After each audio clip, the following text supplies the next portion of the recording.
12장 1절 2절을 세 번역으로 준비했습니다. 우리 함께 읽겠습니다. 시작. 형제 자매 여러분, 그러므로 나는 하나님의 자비하심을 힘입어 여러분에게 권합니다. 여러분의 몸을 하나님께서 기뻐하실 거룩한 산 제물로 드리십시오. 이것이 여러분이 드릴 합당한 예배입니다.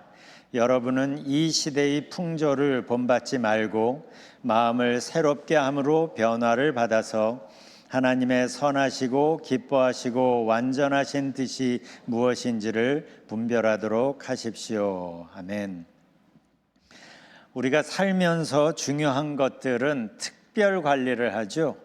그래서 건강관리, 시간관리, 돈관리 이런 말을 합니다. 그런데 성경은 이런 것들보다 더 신경 써야 하는 게 있다고 말합니다. 잠언 4장 23절을 보면 모든 지킬 만한 것 중에 더욱 내 마음을 지키라. 생명의 근원이 이에서 남이니라 그럽니다. 왜 마음을 지키라고 할까요? 우리 마음도 상처받을 수 있고 약해지고 병들 수 있기 때문이에요. 몸을 잘 관리해서 건강한 몸을 유지하는 게 중요한 것처럼 마음도 건강하게 유지하는 게 아주 중요하기 때문이죠. 그래서 성경은 말합니다. 모든 지킬 만한 것 중에 더욱 내 마음을 지키라. 그래서 오늘은 잠깐 마음 얘기를 하려고 합니다.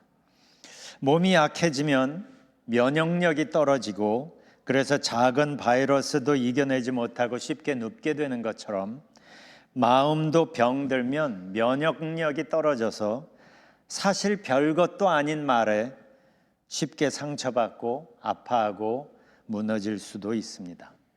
마음이 상처 입는 이유 다양하죠. 어릴 때 사랑을 충분히 받지 못했다거나 믿었던 사람의 배신이 상처로 남아서 더 이상 사람을 믿지 못하고 말 그대로 받아들이지 못하고 삐딱한 시선으로 볼 수도 있죠.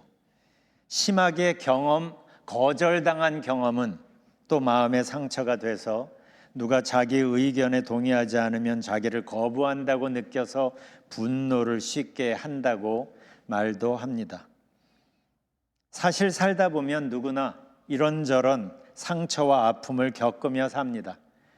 도종환 시인의 흔들리며 피는 꽃도 그걸 얘기하죠. 흔들리지 않고 피는 꽃이 어디 있으랴.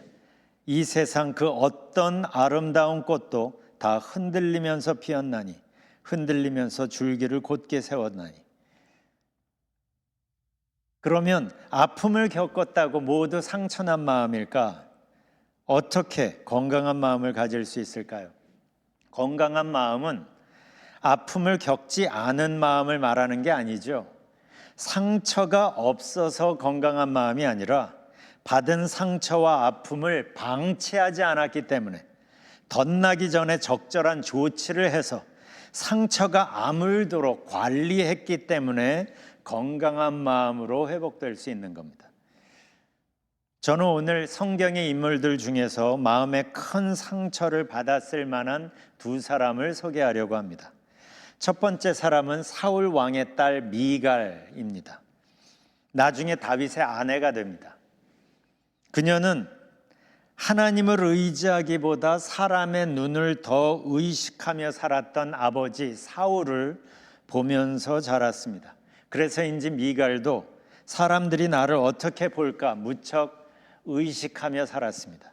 이 얘기는 조금 있다가 조금 더 할 겁니다. 우리는 다윗이 왕이 되기 전에 오랜 세월을 사울 왕에게 쫓겨다닌 것을 사무엘상에서 읽을 수가 있습니다. 사울은 백성들에게 인기가 있었던 다윗의 존재가 항상 불편했고 그래서 제거하려고 하죠. 그런데 그 둘 사이에서 마음고생이 컸던 또 한 사람이 바로 미갈입니다. 사울의 딸이면서 다윗의 아내였던, 자기 아버지가 자기 남편을 죽이려고 쫓아다닌 그 상황, 그 긴 세월 동안 그녀의 마음이 어땠을까? 한 번은 다윗이 사울에게 거의 잡힐 뻔한 적이 있었습니다. 그런데 미갈이 다윗의 탈출을 돕습니다. 나중에 이 사실을 알게 된 사울은 분노하며 미갈을 강제로 다른 남자에게 줍니다. 나중에 다윗이 왕이 된 후에 미갈을 아내로 다시 데려오기는 하지만 이런 일들이 한 여인에게, 미갈에게 상처가 될 수밖에 없었겠죠. 이런 걸 보면 미갈의 삶도 순탄치는 않았습니다. 그런데 더 안타까운 것은 미갈의 마음속에 있던 그 상처와 분노의 감정들이 적절히 처리되지 못하고 그냥 방치된 것 같기 때문입니다. 왜냐하면 미갈의 마음속에 있던 그 상처들이 독이 되어서 나중에 분노로 터져나오는 사건이 벌어집니다. 다윗이 왕이 된 후에 오랫동안 방치되어 있던 하나님의 언약궤를 다윗성으로 가져올 때입니다. 하나님의 언약궤는 하나님의 임재의 상징이었습니다.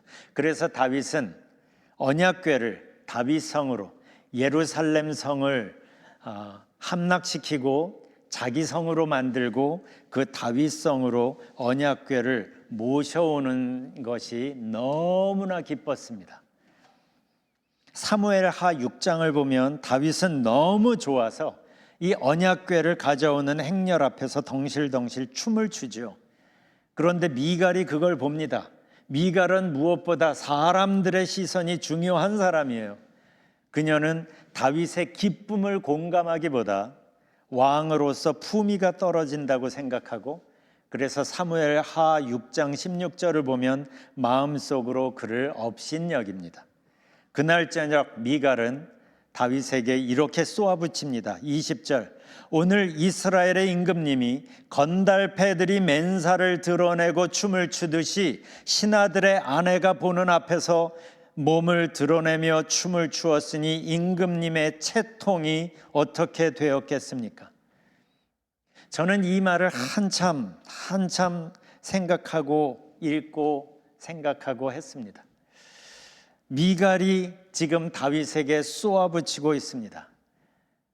그런데 저는 미갈의 지금까지의 삶을 한번 생각해 봐서 그런지 이 말 속에서 저는 미갈의 내면이 느껴지는 것 같았습니다. 그동안 받은 상처들이 그냥 방치되어서 속으로 골마서 마음 밑에 분노로 깔려 있었던 게 아닐까. 그래서 다윗이 그 어느 때보다 기뻐했던 그 순간을, 다윗의 기쁨을 미갈은 공감하지 못했고 그 순간마저도 삐딱한 시선으로 보았고, 그래서 채통 운운하면서 분노를 쏟아놓고 있는 게 아닐까 하는 생각이 들었어요. 그러니까 미갈의 이 뾰족한 말들 속에는 어쩌면 그녀의 내면의 절규가, 아픔이, 고통이 섞여서 터져나온 게 아닐까 싶습니다. 내 마음이 아파요. 마음이 힘들어 죽을 것 같아요. 이러한 그녀의 마음이 여기에 섞여 있는 게 아닐까 하는 생각이 들었습니다. 요즘도 우리가 살면서 만나는 많은 사람들 중에도 미갈처럼 내면의 상처로 힘들어하는 사람들이 요즘 들어 더 많을 것 같습니다. 우리는 그들이 뱉어내는 그 뾰족한 말들이 싫어서 가까이 하기 꺼리지만 사실 그들은 누구보다 하나님의 사랑이 필요한 상태인 거죠. 어쩌면 예수님께서 원수까지 사랑하라 하실 때 그런 사람들을 염두에 두신 게 아닐까 하는 생각이 듭니다. 하나님은 하나님의 사랑으로 하나님의 위로와 회복을 먼저 경험한 우리를 통해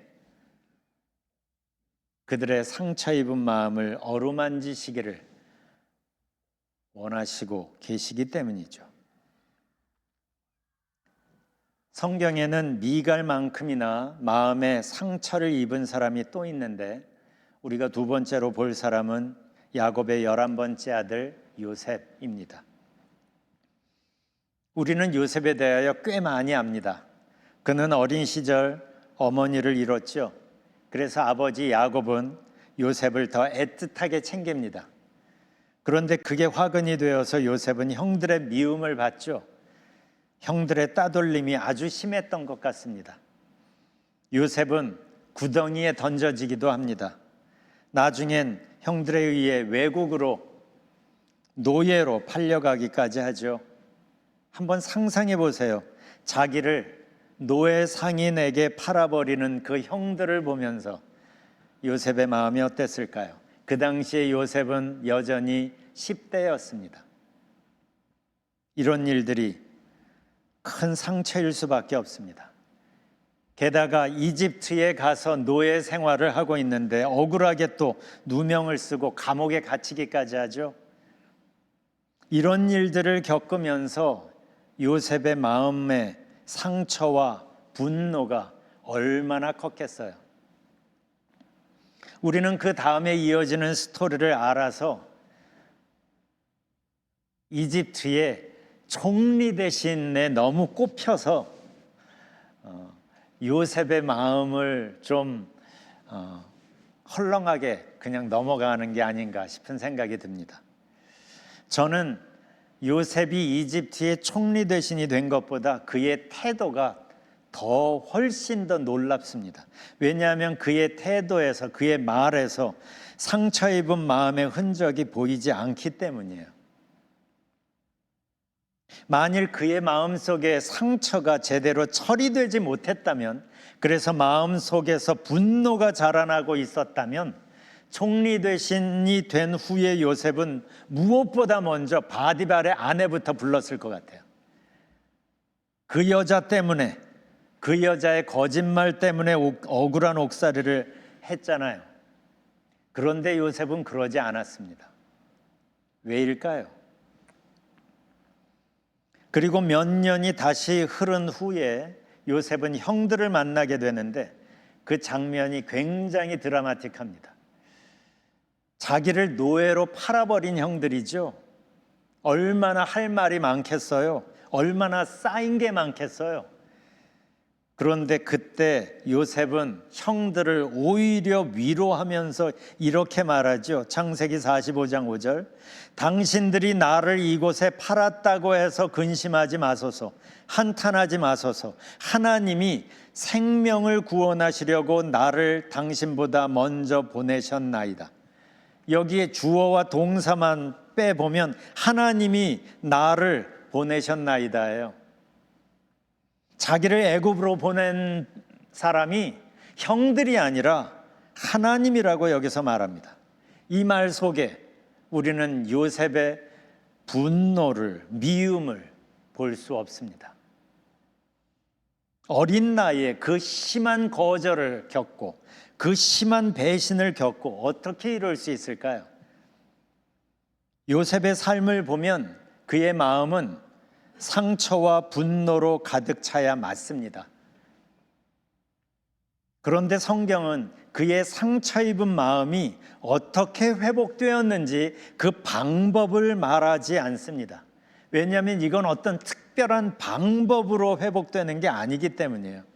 다만 성경이 보여주는 것은 그에게 다가가 함께 하시는 하나님이에요.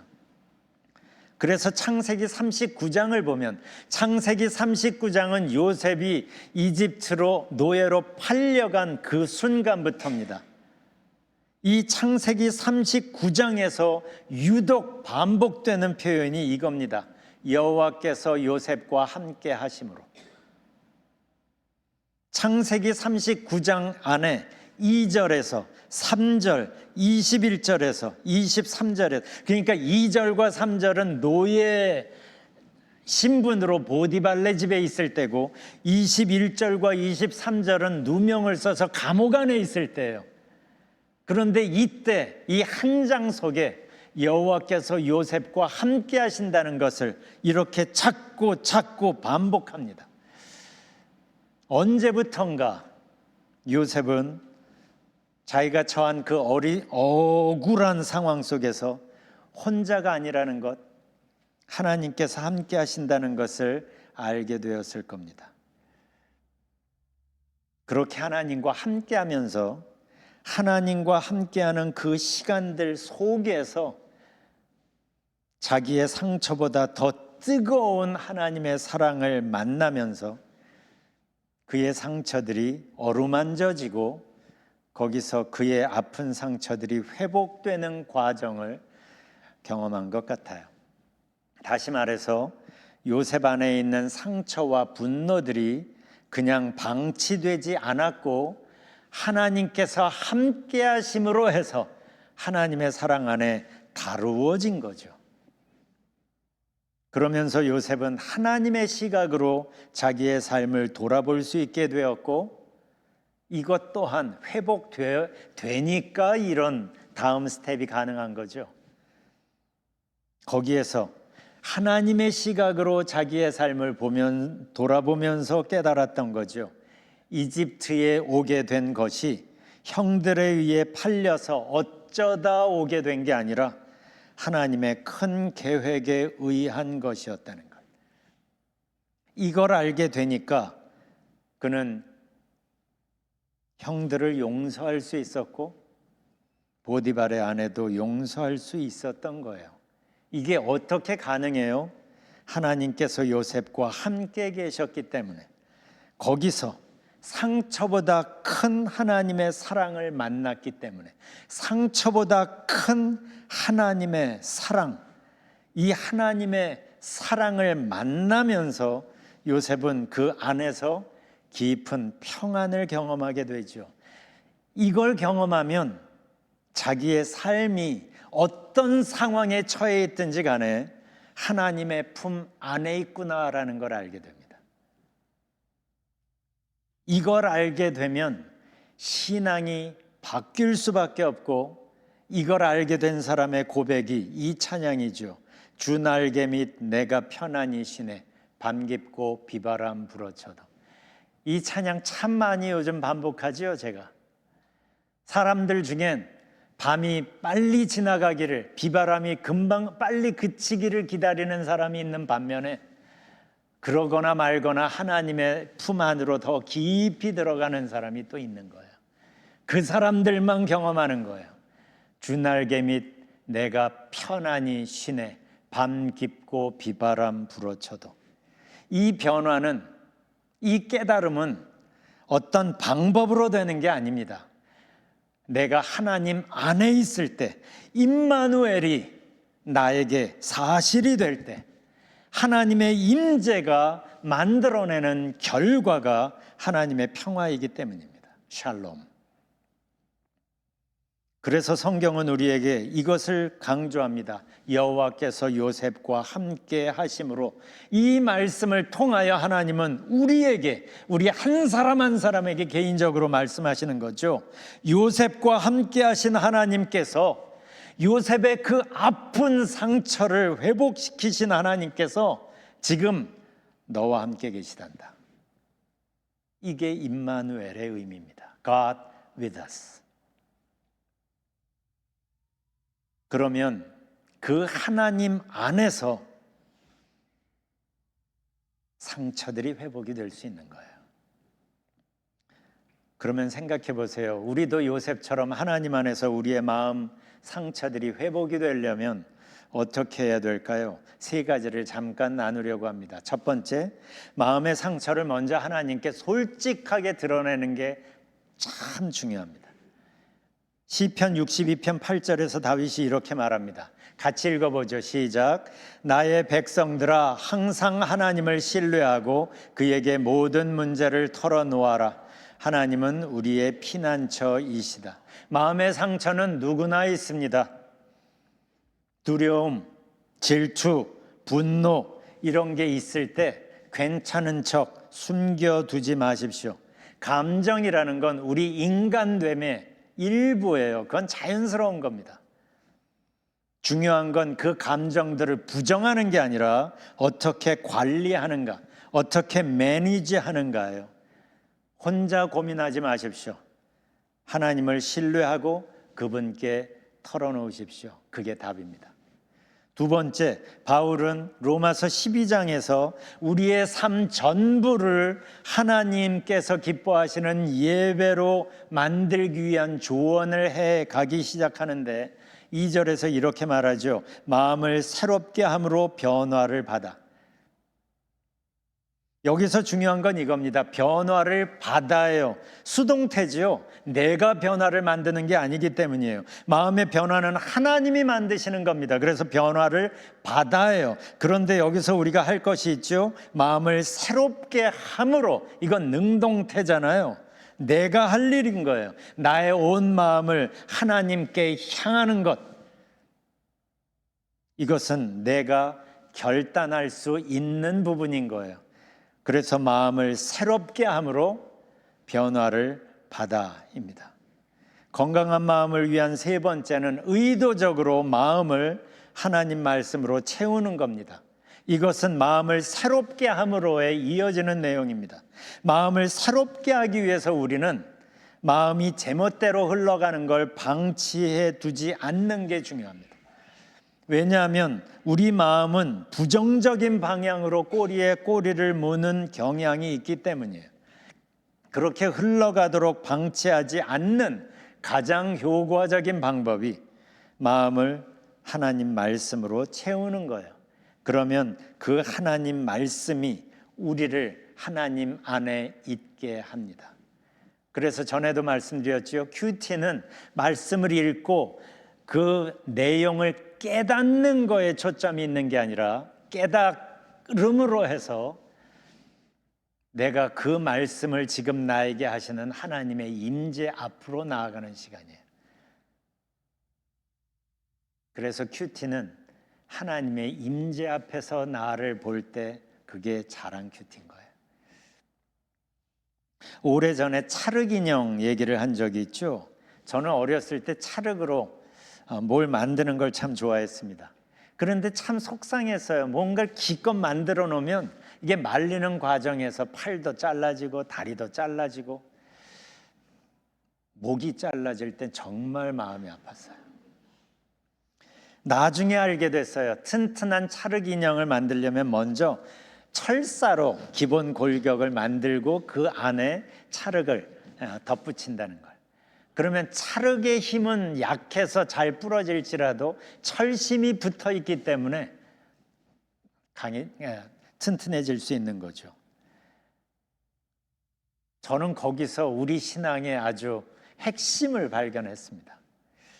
이게 우리가 강해질 수 있는 비결이, 우리는 원래 진흙처럼 약한 존재잖아요.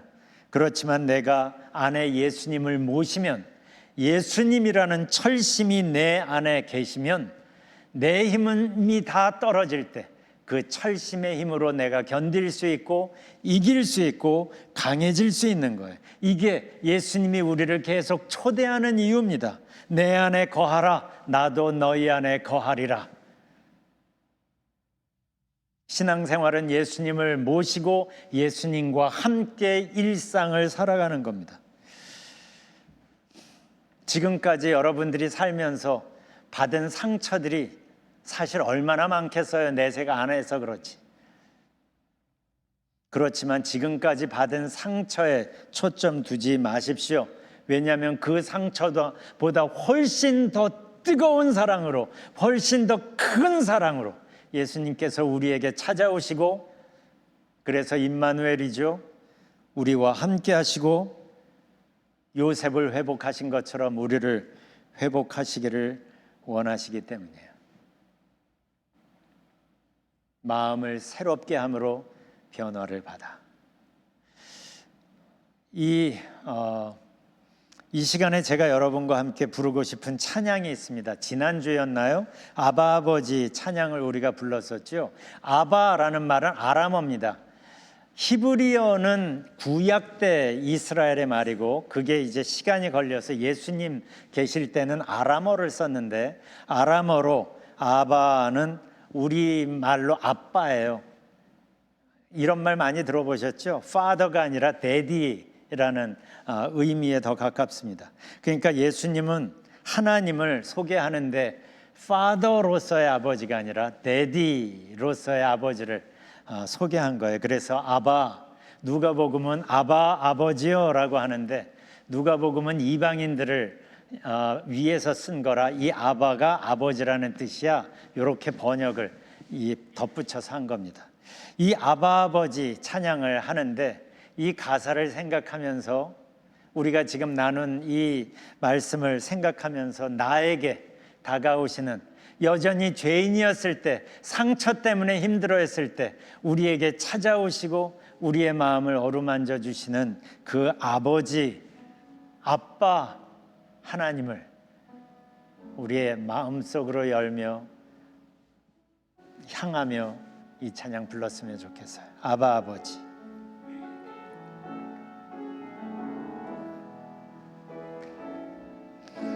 아바 아버지, 아바 아버지, 나를 도우시고 힘주신 아바 아버지, 아바 아버지, 아바 아버지, 나를 도우시고 힘주시는 다시 시작해보죠. 아바 아버지, 아바 아버지, 아바 아버지, 나를 안으시고 바라보시는 아바 아버지, 아바 아버지, 아바 아버지, 나를 도우시고 힘주시는 아버지. 주는 내 마음을 고치시고, 주는 내 마음을 고치시고, 볼 수 없는 상처 만지시네. 나를 아시고 나를 이해하시네. 내 영혼 새롭게 세우시. 주는 내 맘을 고치시고, 주는 내 맘을 고치시고, 볼 수 없는 상처 만지시네. 나를 아시고 나를 이해하시네. 내 영혼 새롭게 세우시네. 이 시간에 우리 아빠 되시는 우리 하나님께 내 아픔을, 상처를 열어 보이고 어린아이처럼 나아갔으면 좋겠어요. 우리도 하나님의 사랑 안에 머물면서 회복의 시간을 가지고 거기에서 하나님이 우리에게 주고 싶어 하시는 진정한 평안을 만났으면 좋겠어요. 이 시간 우리 함께 기도하겠습니다. 하나님, 우리가 주님 앞에 나아가 기도합니다. 하나님, 우리가 주님 앞에 나아가 기도합니다. 하나님, 우리가 주님 앞에 나아가 기도합니다. 하나님.